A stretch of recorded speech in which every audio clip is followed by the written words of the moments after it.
दोस्तों, आप एक एथलीट की महानता को कैसे नाप सकते हैं? ज्यादातर लोग खिलाड़ियों को उनके द्वारा जीते गए मेडल की गिनती या उनके द्वारा बनाए गए रिकॉर्ड से तौलते हैं। लेकिन अपने चुने हुए खेल के कुछ एथलीट और खिलाड़ी ऐसे हैं जो इतने स्मार्ट, चालाक या फिर बेईमान होते हैं कि उनके अद्भुत टैलेंट की जगह बनाने के लिए नियमों को ही बदलना पड़ता है। मिड रेस में दिखावा करने से लेकर जीतने के गुप्त तरीकों तक का इस्तेमाल करने तक समय आ गया है उन खिलाड़ियों और एथलीटों पर एक नजर डालने का जिनके गेम ब्रेकिंग टैलेंट की वजह से रूल्स को बदलना पड़ा। The Ricky rule. दोस्तों, रिकी विलियम्स इतने शानदार कॉलेज फुटबॉल खिलाड़ी थे कि न्यू ऑरलियंस सेंट्स ने 1999 में उनका कॉलेज खत्म होते ही उन्हें सिलेक्ट कर लिया था। अपनी मजबूत रनिंग बैक की बदौलत रिकी ने जल्दी ही खुद को मैदान पर एक तेज और डरावना खिलाड़ी बना लिया था। ऑफ द फील्ड उन्हें अपनी आकर्षक स्टाइल और लंबे सिग्नेचर हेयर स्टाइल के लिए जाना जाता था, लेकिन क्योंकि उन्हें ड्रॉप ऑन करना बहुत मुश्किल था, विरोधी खिलाड़ियों ने उनके खिलाफ अपने हमलों को मजबूत बनाने के लिए उनके बालों को पकड़ना और खींचना शुरू कर दिया था। विलियम्स की ताकत के बावजूद उनके हमलों को रोकने या स्लो करने के लिए बाल खींचना एक बेहतरीन रणनीति साबित हुई। हालांकि कई खिलाड़ी ऐसा करने से हिचकिचाते थे, लेकिन ये तर्क देना मुश्किल है कि बाल खींचना एक बुरी रणनीति नहीं है। लेकिन उस समय थोड़ी दिक्कत हुई थी। बहुत विचार विमर्श करने के बाद एनएफएल ने 2003 में फैसला लिया कि बाल यूनिफॉर्म का हिस्सा थे, इसलिए बालों को खींचा जा सकता था। इससे भी बुरा यह हुआ कि जख्मों पर नमक छिड़कने के लिए इसे द रिकी रूल नाम दे दिया गया। रिकी को खेल में अपना सिर या जो कुछ भी बचा था उसे बनाए रखने के लिए अपना अनोखा हेयर स्टाइल छोड़ना पड़ा था। ये नियम जो आज भी चलन में है, कई प्रशंसकों को नाराज करता है, क्योंकि सिर्फ 2 साल बाद हॉर्स कॉलर टैकल नियम को गैर कानूनी घोषित कर दिया गया था। हॉर्स कॉलर टैकल तब होता है जब एक खिलाड़ी दूसरे खिलाड़ी की यूनिफॉर्म के पिछले हिस्से को कंधों के पास से पकड़ता है और उन्हें जमीन की तरफ खींचता है। रॉय विलियम्स नाम का एक खिलाड़ी, जिसका रिकी से कोई संबंध नहीं था, इस खतरनाक तकनीक को लगातार इस्तेमाल करने के लिए मशहूर हो गया था। 2004 में रॉय द्वारा 4 और खिलाड़ियों को बुरी तरह से चोट पहुंचाने के बाद ये जल्दी ही खत्म हो गया और 2005 में इस तरीके को गैर कानूनी घोषित कर दिया गया था। हेयर पुलिंग और हॉर्स कॉलर टैकल को देखकर कुछ ज्यादा अंतर नहीं लगता है ना? फिर भी फुटबॉल उन प्रोफेशनल खेलों में से एक है जहां एक अच्छे एथलीट को अपने ट्रैक में रोकने के लिए बाल खींचना सही माना जाता है। यार, और मुझे लगा था ये एनएफएल है ना कि स्कूल का मैदान। बैक फ्लिप्स बर्फ पर। दोस्तों, आपको लगता होगा कि ओलंपिक प्रोफेशनल फिगर स्केटर्स के लिए अपने सबसे शानदार करतब दिखाने के लिए सबसे बड़ी जगह होती होगी, है ना? यही कारण है कि ये इतना अजीब है कि ओलंपिक कमेटी ने 1976 में एक स्केटर द्वारा किए जाने वाले सबसे शानदार स्टंट बैक फ्लिप को गैर कानूनी घोषित कर दिया था। एक फिगर स्केटर टेरी कुबिका ने 1976 के विंटर ओलंपिक में अपने परफॉर्मेंस के दौरान ओलंपिक आइस स्केटिंग के इतिहास में पहला बैक फ्लिप करके दर्शकों को चौंका दिया था, लेकिन बिना किसी वार्निंग के इंटरनेशनल स्केटिंग यूनियन ने तुरंत इस जंप पर रोक लगा दी थी। ऐसा करने का उनका कारण साफ नहीं था। उन्होंने बस कहा कि ये स्टंट बर्फ को नुकसान पहुंचा सकता है या बहुत ही खतरनाक हो सकता है। उन्होंने बाद में फैसला किया कि टेरी की जंप असली बैकफ्लिप नहीं थी, क्योंकि उन्होंने दोनों पैरों को टिकाया था और आइस स्केटिंग में जंप सिर्फ एक पैर पर की जानी चाहिए, इसलिए इस तरह की जंप को काउंट नहीं किया जा सकता। टेरी और उनके ढेरों फैंस इस बात से भी हैरान थे और परेशान भी। लेकिन टेरी को देखते देखते बड़ी हुई एक फ्रेंच आइस स्केटर सूर्या बोनाली ने फैसला किया कि ये फैसला उसे अपनी बेहतरीन चाल दिखाने से नहीं रोकेगा। सूर्या, जिसने 1998 के ओलंपिक में गोल्ड मेडल जीतने की उम्मीद थी, उसने एक बैक फ्लिप को पूरा करके और सिर्फ एक स्केट पर लैंड होकर एक बेहद मुश्किल काम करके दर्शकों को चौंका दिया।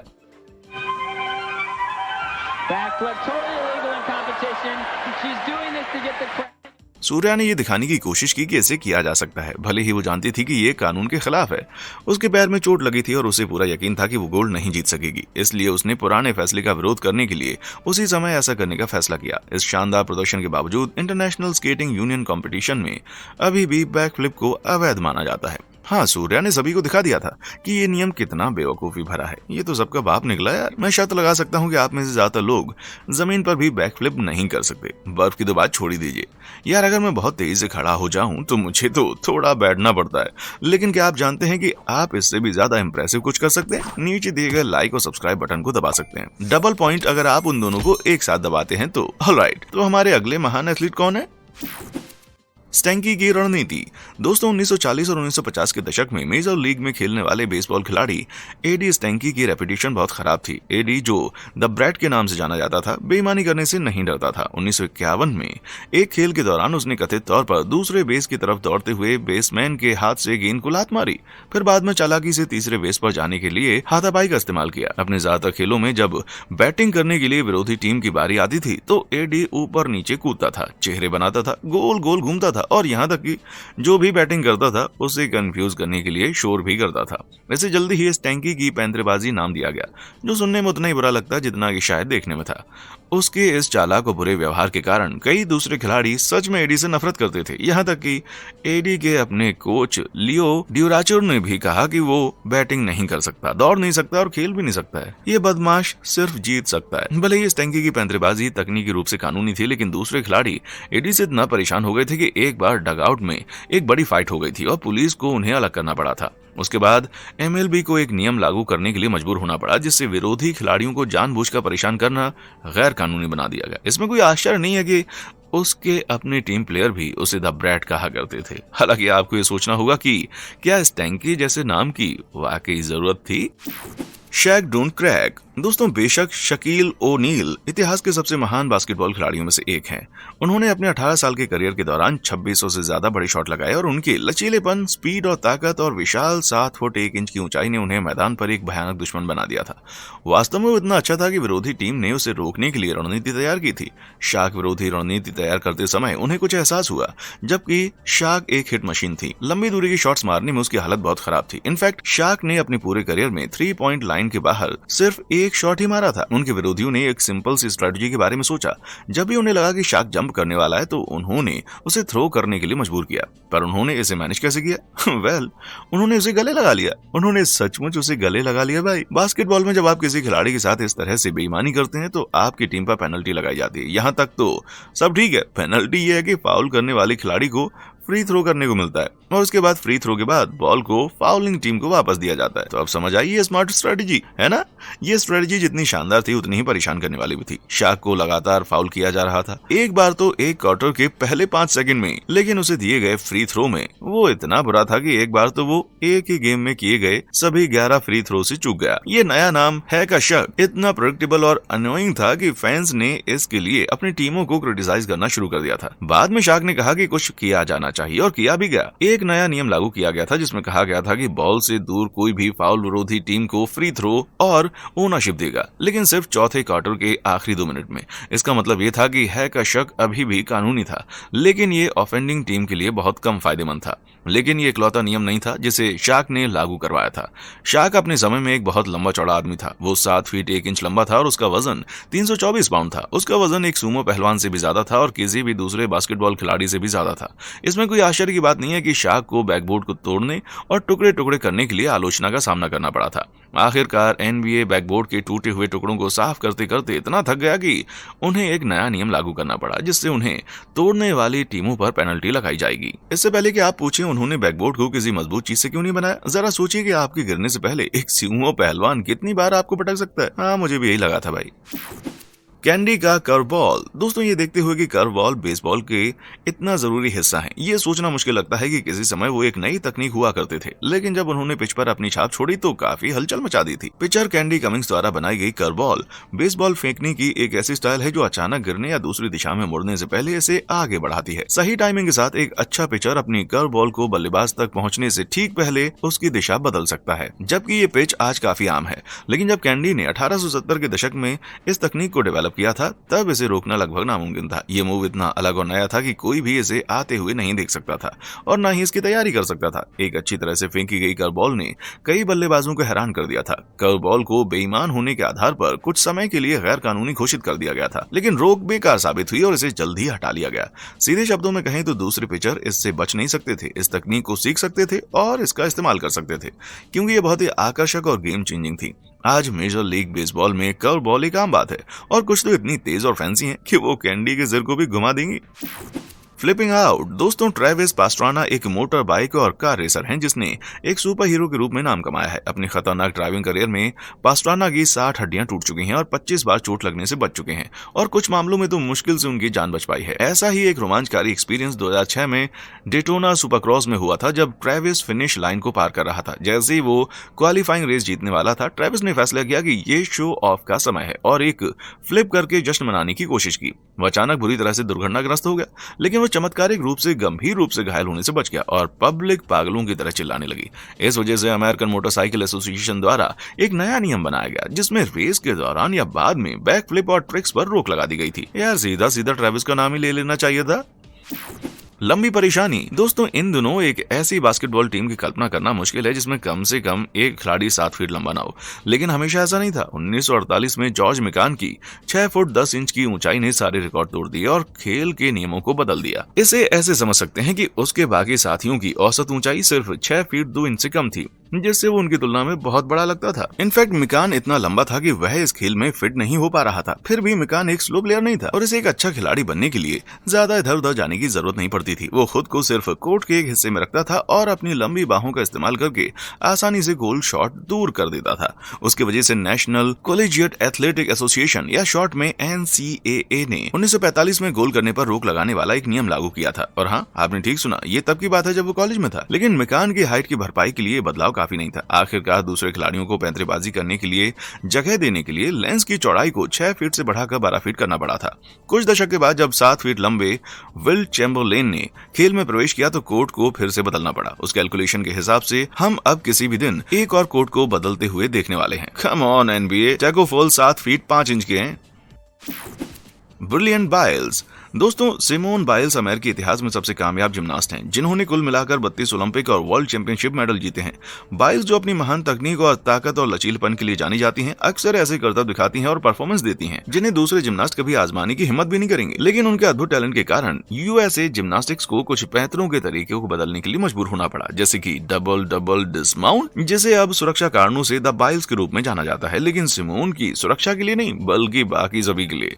सिमोन अपने परफॉर्मेंस में जो पैंतरे कर रही थी वो इतने खतरनाक और मुश्किल थे कि कमेटी का इरादा दूसरे एथलीटों को उन्हें आजमाने के बारे में रोकना था। कमेटी का मानना था कि खराब लैंडिंग से नुकसान हो सकता है या शायद मौत भी हो सकती है, इसलिए उन्हें हाई पॉइंट स्कोर देना और कम क्वालिफाइड एथलीट्स को कोशिश करने के लिए दबाव डालना लापरवाही होगी। इस फैसले की वजह से सिमोन के कई पैंतरों में उनकी पॉइंट वैल्यू कम हो गई थी। सीधे शब्दों में कहें तो सिमोन दौड़ में इतनी आगे हैं कि यूनाइटेड स्टेट्स ऑफ अमेरिका के जिम्नास्टिक बोर्ड को लगता है कि दूसरे एथलीट उसे हराने की कोशिश करते हुए मौत का जोखिम उठाते हैं। भाई मैं तो कहूंगा कि आप अपनी लीग में रहने की कोशिश कीजिए। वो असल में गेंद पर चिल्ला रहा था, लेकिन अंपायर को उसकी बात पर भरोसा नहीं हुआ और ओटिस को पहला बेस दे दिया गया। खेल के बाद बेसबॉल लीग ने तुरंत कार्रवाई की ताकि ये सुनिश्चित हो सके कि इस तरह की बात दोबारा ना हो। गेंद पर फूंक मारने के नियम को खास तौर पर अल्टरेशन कानून में जोड़ा गया। अगर इसे बदला नहीं गया होता तो हम MLB इक्विपमेंट लिस्ट में लीफ ब्लोअर को भी जुड़ा हुआ देख सकते थे। The real stinker. दोस्तों ज्यादातर एथलीट एक बड़े खेल के मुश्किल ट्रेनिंग सेशन के बाद नहाना पसंद करते हैं। कुछ लोग पसीने की बदबू को दूर रखने के लिए दिन में कई बार नहाते हैं, लेकिन उनके टीममेट्स के हिसाब से एडम मॉरिसन ऐसा नहीं करते थे। आप माने या ना माने, ये आदमी एक प्रोफेशनल बास्केटबॉल प्लेयर था जो सारा दिन पसीना बहाता था, लेकिन उसके पास नहाने का टाइम नहीं था। वो उठता, ट्रेवल करता, घंटों प्रैक्टिस करता, बिना साबुन को हाथ लगाए बड़े टूर्नामेंट खेलता था। इससे भी बड़ा ये था कि मॉरिसन के पास कथित तौर पर सिर्फ 3 शर्ट थी जिसे वो बदल बदल कर पहना करता था। वो लगातार तंबाकू चबाता रहता था और थूकता रहता था। इन चीजों ने मॉरिसन को सबसे गंदा, बदबूदार और घटिया प्रोफेशनल बास्केटबॉल खिलाड़ी बना दिया था, जिसे आपने कभी देखा या सूंघा होगा। कुछ अच्छे फैंस ने दावा किया कि कोर्ट पर विरोधी खिलाड़ियों को उनसे दूर रखने के लिए मॉरिसन ने जानबूझकर ऐसा किया था, लेकिन दूसरे लोगों ने नोटिस किया कि ये दूसरे खिलाड़ियों को उनकी तरफ बढ़ने से नहीं रोक सकता था। एक बेहतर जवाब यह है कि वो बहुत छोटा था जब उसे साइन किया गया था और वो अपनी गंदी आदतों पर कभी काबू नहीं पा पाया। लेकिन आधिकारिक तौर पर मॉरिसन को कभी भी किसी फैसले के लिए जिम्मेदार नहीं ठहराया गया था। NBA के ऑफिशियल हेल्थ और सेफ्टी प्रोटोकॉल में स्पेशल क्लीनलीनेस रूल्स जोड़े गए हैं। अगर ये जानकर आपको मॉरिसन के साथियों के लिए बुरा लगा तो कल्पना कीजिए कि ये उसकी गर्लफ्रेंड के लिए कितना बुरा होगा।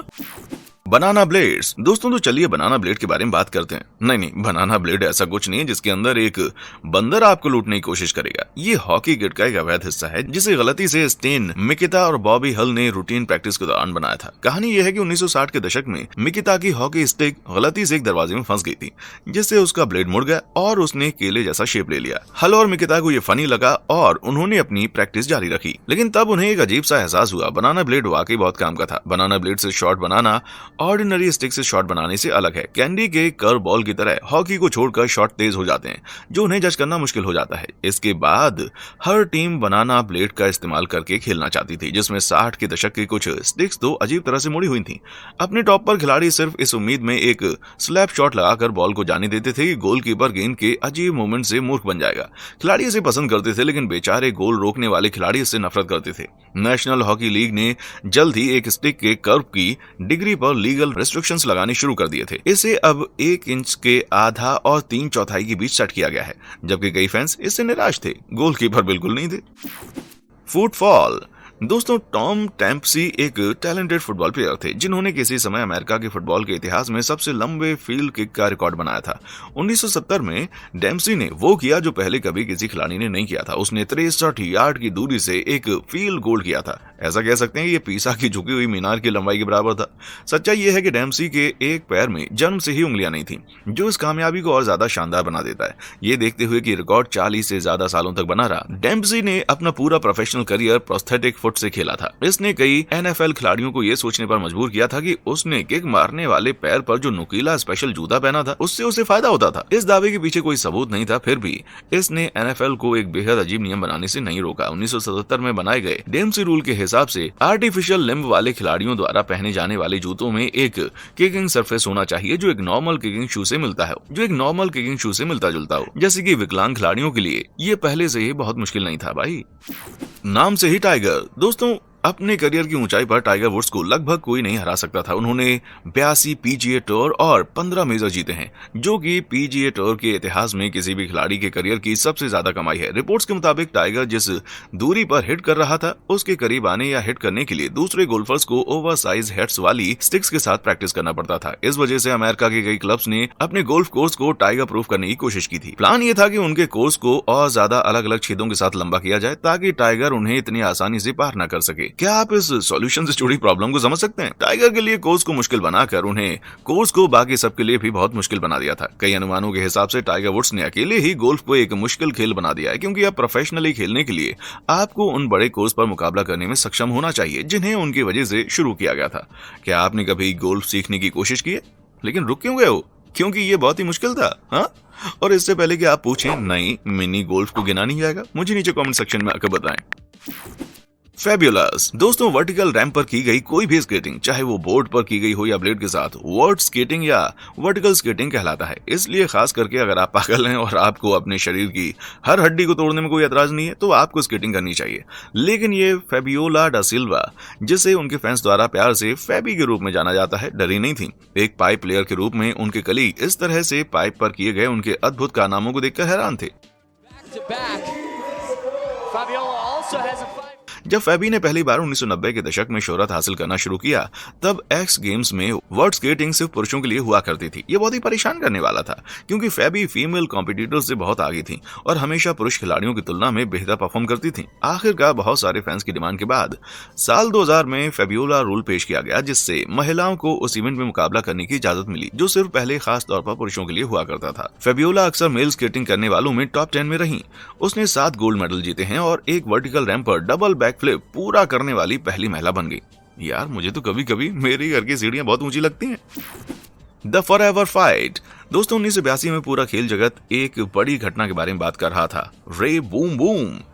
मैंसनी और किम डुक कू के बीच होने वाले बॉक्सिंग मैच का। दोनों मुक्केबाज अपने खेल के टॉप पर थे और हेल्दी और फिट भी थे और जीतने के लिए बेताब थे, शायद बहुत ही बेताब थे, जैसा कि पता चला था।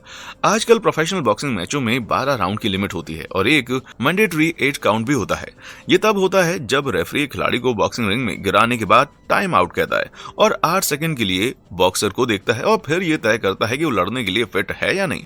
लेकिन 1982 में लड़ाई 15 राउंड तक चलती थी और 8 काउंट हमेशा जरूरी नहीं होते थे। मैंसनी और किम ने 14 राउंड की एक भयानक लड़ाई लड़ी, जिसमें दोनों मुक्केबाजों ने हार मानने से इनकार करते हुए एक दूसरे को लगातार मौत के घाट उतारने की कोशिश की। एक करारी हार के बाद किम को इतनी बुरी तरह से पीटा गया था कि उन्हें लाइफ सपोर्ट सिस्टम पर रखा गया था और दुख की बात यह है कि कुछ ही दिनों बाद उनकी मौत हो गई। यह घटना तब और भी दुखद हो गई जब किम की मां और रेफरी ने अपनी जान ले ली। ऐसे भयानक अंजामों के कारण 8 काउंट्स, 12 राउंड कैप और बेहतर ट्रेंड मेडिकल स्टाफ को लड़ाई के दौरान साइड पर होना जरूरी कर दिया गया है। किम को खौफनाक एहसास हो रहा था कि ऐसा हो सकता था। उन्होंने कथित तौर पर एक कॉफिन के साथ एक कमरे में ट्रेनिंग ली और अपने कोच को बताया कि इस मैच के अंत में या तो मैं या मैंसनी उसमें अपने घर जाएंगे। हे भगवान, मुझे लगता है कि बहुत ज्यादा मोटिवेट होना भी गलत हो सकता है। Slashing slap down. दोस्तों हॉकी एक खतरनाक खेल है। आपको ग्राउंड बॉल्स का सामना करना पड़ता है जो कि 100 मील हर घंटे की रफ्तार तक पहुंच सकती है। इसके अलावा डिसमेंबरमेंट, ऐसे झगड़े जो लगभग नियमों द्वारा प्रमोट होते हैं, और बर्फ पर लगातार स्पिन आउट जो चट्टान की तरह सख्त होते हैं। वेल, आपने किया होगा। अगर आपने कभी सिडनी क्रॉसबी के खिलाफ लड़ाई लड़ी हो तो। क्रॉसबी स्लैशिंग तकनीक का शौकीन था। ये तब होता है जब आप किसी विरोधी को डराने और धमकाने के लिए अपनी स्टिक घुमाते हैं, लेकिन कभी कभी फिजिकल कॉन्टेक्ट बन जाता है। 2017 में क्रॉसबी अपने स्लैशिंग टैलेंट को थोड़ा ज्यादा आगे ले गया था। क्रॉसबी ने विपक्षी खिलाड़ी मार्क मेथोड के हाथ पर एक भयानक स्लैश मारा जब वो उसके पास से गुजर रहा था। शॉट इतना खतरनाक था कि उसने उस बेचारे आदमी की उंगली का एक हिस्सा ही काट दिया। इस बिहेवियर ने क्रॉसबी के अपने फैंस को भी हिला दिया था, जिसने NHL को स्लैशिंग पर फिर से सोचने के लिए मजबूर कर दिया था, जबकि ये एक्शन अभी भी तकनीकी रूप से कानूनी है। इस घटना के बाद जुर्माना बढ़ा दिया गया और 2016 में 792 से बढ़कर 2017 में 1250 कर दिया गया। मुझे लगता है कि ये देखना अच्छा है कि इस चालाक तरीके से बचने वाले गेमर्स की गिनती में